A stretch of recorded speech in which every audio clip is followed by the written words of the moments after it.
Can The Amazing Spider-Man 2 surpass Amazing Spider-Man 1? Let's find out.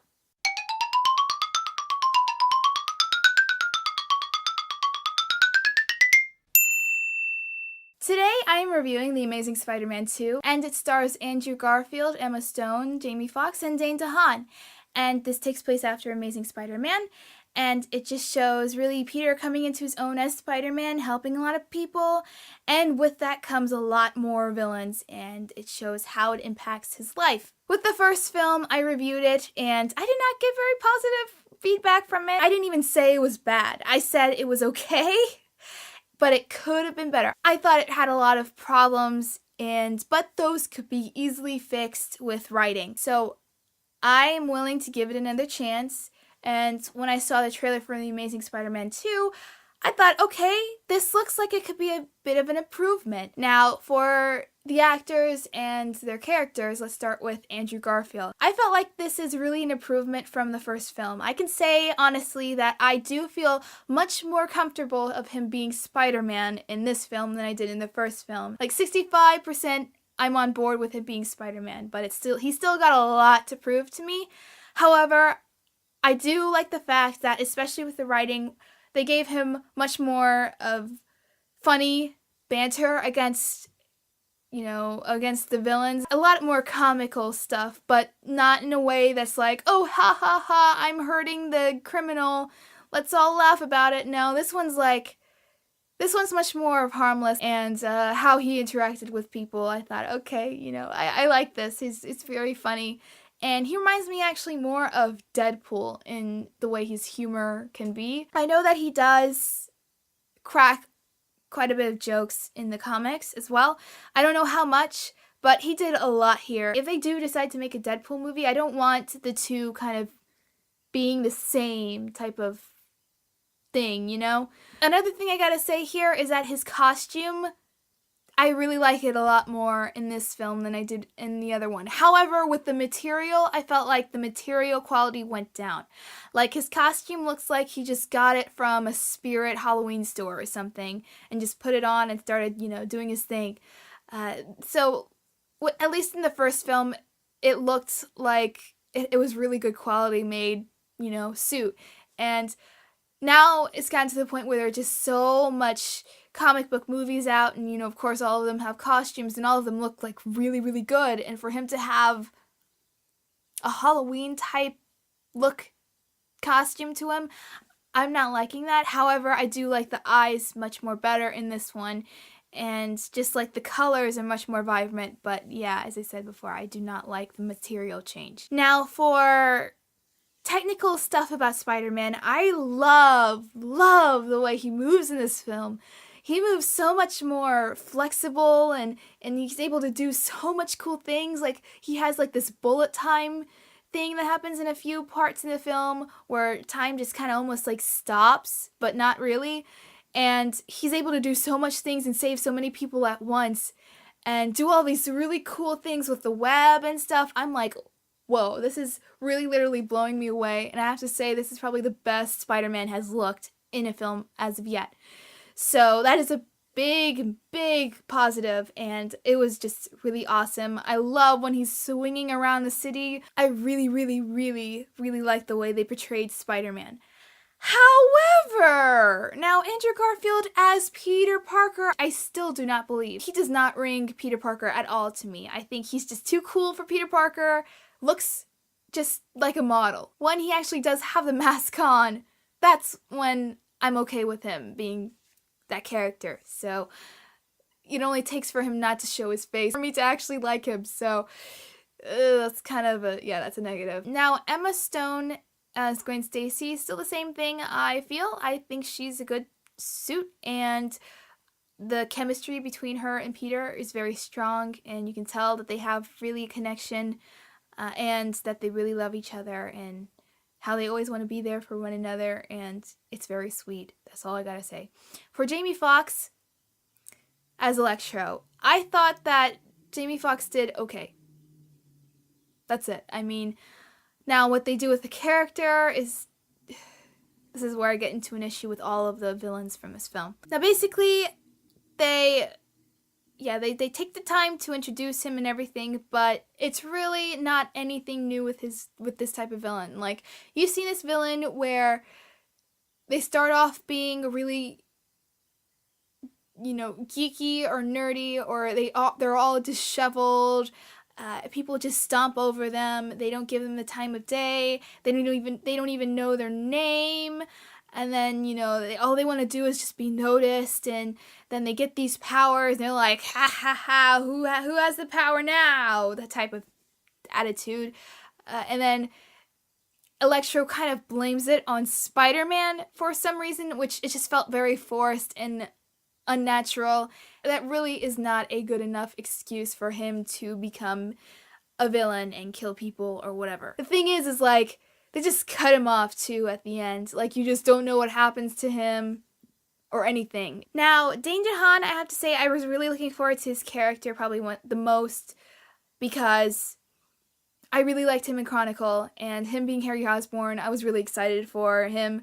And at first, I really, really dug how he was going with the character. I thought they had some interesting complexity with him and his father, and this disease they have. And then they just go nowhere afterwards, after a certain point, and it's sort of like the same thing with Electro, where they just don't know kind of what to do with him towards the end. So really kind of disappointing where they go with that character, and that's really in the fault of writing. I do have to add Paul Giamatti here because, everyone was talking about, oh, hey, he's gonna be the Rhino. And I was looking forward, he was like the second person I was really looking forward to seeing, because I like Paul Giamatti and he's a really good actor. And I'm like, okay, they got a really, really good actor to be in this. Someone that is a very, a high caliber of accolades and stuff like that. So I'm like, okay, let's see what he has to add in this. The most disappointing part about this film, he is only in this film for probably 6 to 10 minutes. 2 hours, almost 3 hour film, and he's only in it for this amount. That's it. Basically, the most you see of Rhino is in the trailer. They did nothing with him. He just showed up in the first part, disappeared for the rest of the film, and then like 5 minutes until the credits, he shows up again, and then the credits roll. He had no screen time, and what a waste of talent. It would be the same if he was not in this movie. Also, you might be wondering, hey, what about Black Cat? Isn't she supposed to be in here? Oh, she's in here, but she's not actually Black Cat either, and she's only in it for the same amount of time as Paul Giamatti. So now, overall, I can say, for the positives, action scenes were really well done. I think that, just the way it was shot, the choreography, especially for Spider-Man, I have to give it to whoever put together those action scenes, whether it was CGI or real, I don't know, mixed the both, but they did a really cool job with the action scenes. It made them really entertaining and engaging, so I'll give it to them.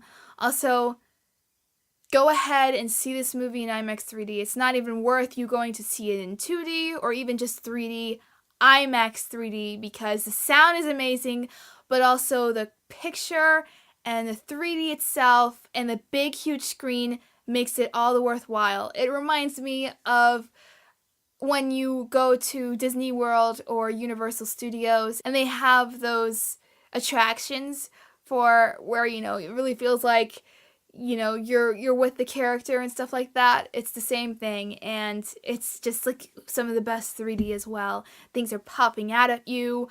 Everything felt just so dynamic. They have some really cool action scenes, some really cool shots of Spider-Man swinging around on his web, and it's just so cool to see that in 3D in IMAX. I do feel like at least where the writing was solid was in the beginning. Now, this is sort of a little bit of a spoiler for the first film. If you have not seen the first film, then you might want to tune out. When I'm done, I will wave my hands like this around.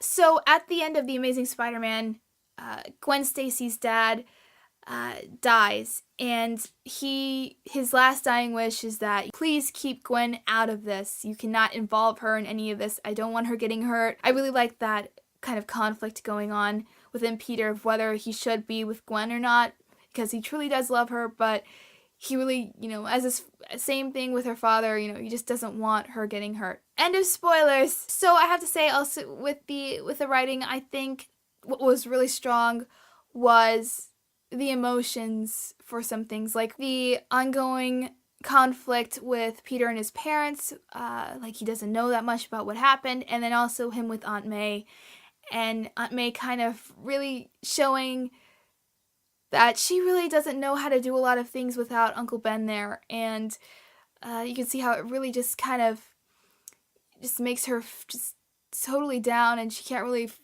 function at somewhat like she can do things. She tries to put on a good face for Peter, so so he won't see that what she's going through, like what she's struggling with, but she really is struggling without him there, and it was just a really touching scene with them, and it almost kind of brought a tear to my eye. I was like, oh. Another thing positive I can truly say about the film is that it really made me interested in a film showing more of the villains. I hear that after The Amazing Spider-Man 2, they're working on Sinister Six, which is a movie really dedicated to the villains. And after seeing this, it actually really got me pumped to see more villains in the Spider-Man universe. I really liked Harry Osborn in this film. Compared to James Franco, I actually think I prefer Harry in this film. I think it felt much more right, him being this way, than it did in the Sam Raimi film, so that's what I can say positive about this as well. Overall, there are a lot of points where I was like, okay, this is starting to really feel like a Spider-Man film. The most conflict I had with the first film was like, it doesn't feel like a Spider-Man film. This one felt much more like a Spider-Man film, and they had a bunch of parts with Spider-Man going around and saving people, and that was really the best part of these films, is whenever Spider-Man was on screen, it just created something really special, and really made it much more engaging and intriguing to watch, with him doing his thing and saving people. So now for some of the negatives. The villains are one of the biggest weak points. The writers just did not know what to do at all with these characters. It's still too much going on to follow. I think, like, at one point you have Harry Osborn, what's going on with him, you have Peter's problem, you have him when he's Spider-Man, and then you have Electro, and it's still too much. You needed to simplify it more, and there really was not a big, huge climactic part of the film. And what also the film suffers from is that it's too long. You really start to feel the length towards the end. There's not really a solid story to follow. What they do continue from the first film is you find out more about what happened to Peter's parents, and I was very interested in that, so I'm glad they addressed it. But other than that, there really is no solid story here. It's kind of jumbled across, I think. They don't really know what story they're going for, and so they just kind of like adding all of these villains kind of made it a problem. Rhino was a huge disappointment. You don't even get to see Black Cat and her black catness. The other thing I can say is the music is really bad in this, kind of. Like, there are some points where it works. However, they have a lot of points where they do that CW thing, and they add in like these artists to be in this show, and they kind of like force it in, and it doesn't feel natural. It's the same thing here. They add in a lot of different artists' songs, and it just does not mesh well with the film.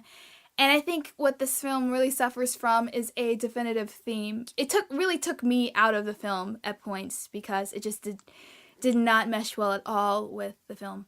And they need to really work on the soundtrack next time. Because it's Sony, I understand. It's Sony. Sony made the film. However, there's so much product placement of Sony products in this film. It's ridiculous. At least try to be discreet with it. But they just blatantly put so many like Sony computers, and made it really show that, hey, this is a Sony product. Oh, hey, we're going to recommend Blu-ray. That's from Sony. It was getting to the point where I was like, this is getting really obnoxious. Okay, Sony, I understand. You had your thing. you had your product placement, but it was like throughout the whole entire movie, and it got to the point where it was taking me out of the film as well. I felt like The Amazing Spider-Man overall, there were some improvements from the first film, but a lot of them really are not the same improvements. There's still some problems. Andrew Garfield being Peter Parker, I have an issue with him. Just doesn't seem like he's that character. However, he much more is Spider-Man in this film. They do some really cool stuff with Spider-Man. They have some really cool action scenes, but they fall short because in the end, they don't know how to end the action scene or the fight with a villain, and then they just kind of like put him away, and that's it. However, it made me much more interested in seeing much more villains from the Spider-Man universe, so that is a positive. I felt like they had some really great emotional parts with some of the characters. So I'm going to give The Amazing Spider-Man 2 3.5 stars. That is an improvement. I think that the action scenes are much more memorable, and I think they will kind of stick with me for a while. The visual effects were decent to sometimes felt unrendered. Like there's this one part I want to mention here, and I forgot to mention it I think before, but there's just this one part where Jamie Foxx was talking. He was Electro, he's in his whole getup and stuff with the Electrum blue and everything. And there's this one scene where I'm like, that looks like they forgot to add detail to his face. It looked very computer CGI, and compared to the rest of the film, where it looked like everything worked fine, and you can see, of course, textures of his skin and everything, but for just this one shot, I'm like, dude, what happened? That looks fake. It does not look good, and it feels like he was an animated Jamie Foxx. He wasn't actually Jamie Foxx there, so that's something I just gotta add, and that is a negative thing about it. Like, some of the visuals were like, okay, but for the most part, the visual effects were decent, so that's really just, I think, one little problem. Yeah, I have to say, I am much more interested in seeing more Spider-Man films like this. They still have a bunch to fix, but this felt much more like a Spider-Man film than The Amazing Spider-Man 1, and I had a lot more fun watching this, and I really more enjoyed it than I did the first film, so that is a big accomplishment that it got me to move my rating up half star. So yeah, that's it, and I hope you enjoyed my review of The Amazing Spider-Man 2, and so thank you so much for watching. Please subscribe, remember to always keep it real, and until the next review, bye-bye!